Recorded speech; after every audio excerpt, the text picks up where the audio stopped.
നമസ്കാരം. ഇന്ന് നമുക്കൊരു വെറൈറ്റി സ്നാക്ക് ഉണ്ടാക്കാം.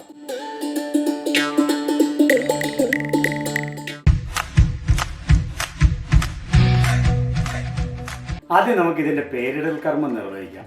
ഇന്നു മുതൽ നീ ബനാന ചീസ് റാപ്പ് എന്നറിയപ്പെടുന്നു. ഇത് നമുക്ക് വളരെ എളുപ്പത്തിൽ ഉണ്ടാക്കാം. ഒരു മിക്സിംഗ് ബൗളിലേക്ക് 1 കപ്പ് ഓൾ പർപ്പസ് ഫ്ലവർ എടുക്കുക. വെറും 25 ഇൻഗ്രീഡിയന്റും 5 മണിക്കൂർ മതി ഇത് ഉണ്ടാക്കാൻ. വളരെ സിമ്പിളാണ്. ഓഫാക്കിട്ട് പോകല്ലോ കേട്ടോ, ചുമ്മാ പറഞ്ഞാ. അതിലേക്ക് 1 table spoon chia seed, 2 table spoon പഞ്ചസാര, 1/2 ടീസ്പൂൺ ഉപ്പ്, 75 മില്ലി വെള്ളം എന്നിവ ചേർത്ത് നല്ലതുപോലെ മിക്സ് ചെയ്യുക. ചപ്പാത്തി മാവിന്റെ പരുവത്തിന് നല്ലപോലെ കുഴച്ചെടുക്കാം. അങ്ങനെ നമ്മൾ ഈ പരുവത്തിന് ഇത് കുഴച്ചെടുത്തിട്ടുണ്ട്. ഇനി കൗണ്ടർ ടോപ്പിലേക്ക് അല്പം ഫ്ലവർ സ്പ്രെഡ് ചെയ്യുക. അതിനുശേഷം ആ ഡൗ കൗണ്ടർ ടോപ്പ് വെച്ച് നമുക്ക് സ്പ്രെഡ് ചെയ്തെടുക്കാം. ഒരു 12x16 ഇഞ്ച് വലുപ്പത്തിൽ റെക്ടാങ്കുലർ ഷേപ്പിൽ സ്പ്രെഡ് ചെയ്തെടുക്കുക. അതിനുശേഷം ഇത് 12 ഈക്വൽ സൈസ് പീസുകളായിട്ട് നമുക്ക് കട്ട് ചെയ്തെടുക്കാം. ഒരു 4x4 ഇഞ്ച് സൈസിൽ. ഇനി 2 പഴം എടുത്ത് ഓരോ പഴവും 6 ഈക്വൽ സൈസ് പീസുകളായിട്ട് കട്ട് ചെയ്തെടുക്കാം. 3 ഈക്വൽ ലെങ്ത് ഉള്ള പീസായിട്ട് മുറിച്ചിട്ട് ഓരോ പീസും നടുവെ സ്പ്രെഡ് ചെയ്യുക. ഇനി ഓരോ പീസ് എടുത്ത് ആവശ്യമെങ്കിൽ അല്പം കൂടെ സ്പ്രെഡ് ചെയ്യുക. അതിലേക്ക് അല്പം ഷ്രെഡഡ് മോസറല്ല ചീസ് സ്പ്രെഡ് ചെയ്യുക. അതിനുശേഷം ഈ പഴം വെച്ച് നമുക്ക് റാപ്പ് ചെയ്തെടുക്കാം. ഇത് റാപ്പ് ചെയ്യുമ്പോൾ നല്ല ക്ലിയർ ആയിട്ട് റാപ്പ് ചെയ്യണം, ആ ചീസ് പുറത്ത് കാണത്തില്ലാത്ത പോലെ. എന്നിട്ട് ഇതിന്റെ ഔട്ട് സൈഡ് ഫ്ലവർ കൊണ്ട് നല്ലപോലെ കോട്ട് ചെയ്യുക. അങ്ങനെ ഇതെല്ലാം നമുക്ക് റാപ്പ് ചെയ്തെടുക്കാം. അങ്ങനെ ഇതെല്ലാം നമ്മൾ റാപ്പ് ചെയ്തെടുത്തു. ഇനി ഒരു മുട്ട പൊട്ടിച്ച് നല്ലപോലെ അടിച്ചെടുക്കാം.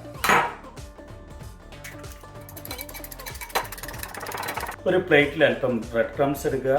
ഇത് ഓരോന്നായിട്ട് എടുത്ത് ഇടത് കൈ കൊണ്ട് ഈ മുട്ടയിൽ മുക്കിയിട്ട് ആ കൈ കൊണ്ട് തന്നെ ഈ ബ്രെഡ് ക്രംസിലേക്ക് വെക്കുക. വലത് കൈ കൊണ്ട് അതിൻ്റെ മുകളിലേക്ക് ബ്രെഡ് ക്രംസ് വാരിയിടുക. എന്നിട്ട് ഇത് നല്ലപോലെ ബ്രെഡ് ക്രംസിൽ കോട്ട് ചെയ്തെടുക്കുക. ഇങ്ങനെ ചെയ്യുമ്പോൾ നമ്മുടെ 2 കൈയും ബ്രെഡ് ക്രംസ് ഒന്നും പറ്റാതെ ക്ലീൻ ആയിട്ടിരിക്കും. അങ്ങനെ ഇതെല്ലാം മുട്ടയിൽ മുക്കി ബ്രെഡ് ക്രംസ് കോട്ട് ചെയ്തെടുക്കാം. ഇനി ഇത് നമുക്ക് ഫ്രൈ ചെയ്തെടുക്കാം. അതിനുവേണ്ടി ഒരു പാന് മീഡിയം ഫ്ലെയിമിൽ സ്റ്റൗവിലേക്ക് വെച്ച് ഇത് നിവർന്ന് കിടക്കാൻ മാത്രം എണ്ണ ഒഴിക്കുക. എന്നിട്ട് എണ്ണ ചൂടാൻ വേണ്ടി നമുക്ക് വെയിറ്റ് ചെയ്യാം. എണ്ണ ചൂടായി കഴിയുമ്പോൾ ഒരേ സമയം ഒരു 4 ഇട്ട് നമുക്ക് ഫ്രൈ ചെയ്തെടുക്കാം. എണ്ണയ്ക്കകത്തിടുമ്പോൾ തെറിക്കാതിരിക്കാൻ വേണ്ടി ഒരു അരിപ്പത്തടിയിൽ വെച്ച് പതിയെ എണ്ണയിലേക്ക് ട്രാൻസ്ഫർ ചെയ്യാം. ഇത് മീഡിയം ഫ്ലെയിമിൽ തന്നെ വേണം ഫ്രൈ ചെയ്തെടുക്കാൻ, അല്ലെങ്കിൽ ഇത് കരിഞ്ഞു പോകും. ഒരു ഗോൾഡൻ ബ്രൗൺ ആവുന്നതുകൊണ്ട് വരെ ഇത് ഫ്രൈ ചെയ്യുക. ഇടയ്ക്കൊന്ന് മറിച്ചിട്ട് കൊടുക്കാം.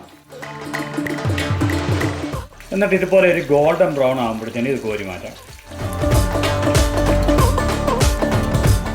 അങ്ങനെ ബാക്കിയുള്ളതും നമുക്ക് ഫ്രൈ ചെയ്തെടുക്കാം. ഇടയ്ക്കൊന്ന് തിരിച്ചിട്ട് കൊടുക്കുക. എന്നിട്ട് ഇങ്ങനെ ഒരു ഗോൾഡൻ ബ്രൗൺ ആകുമ്പോൾ കോരി മാറ്റുക.